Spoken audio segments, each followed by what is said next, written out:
Nagsasapit ang panahon ng Kwaresma. Tayong mga Katolikong Pilipino ay may mga tampok na kaugalian na sinasabing namana pa natin mula sa mga Kastila. Isa sa mga tanyag na debosyon ay ang Via Crucis o Daan ng Krus.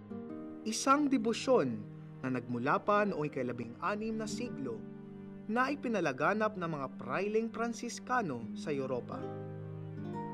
Tampok dito ay ang 14 na imahe ni Kristo na pasan ang krus papuntang Golgota, ang lugar kung saan siya ipinako at namatay.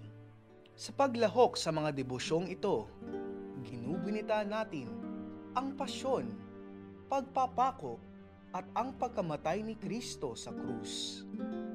Ang pabasa ng pasyon ay isa pa ring tanyag na debosyon sa panahon ng Kwaresma, kung saan inaawit ang makatang mga titik na nagsasaad ng buhay at paghihirap ng Panginoon. Mayroon ding sinakulo ang pagsasudula o ang pagtatanghal sa entablado ng buhay at kamatayan ni Kristo. Pagsapit naman ng Huwebes Santo ay idinaraos ang Visita Iglesia.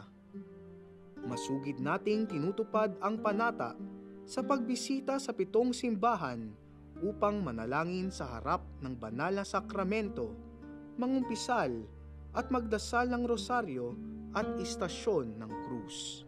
Ang mga kaugaliang ito ay sinasabing namana pa ng mga Kastila mula sa mga sinaunang Kristiyano sa Roma. Ang mga ito ay buong katapatang nilang tinupad at pinalaganap. Sa mga makukulay at makabuluhang tradisyon na ito, pinapahayag nating mga Katoliko ang ating pananampalataya sa Diyos.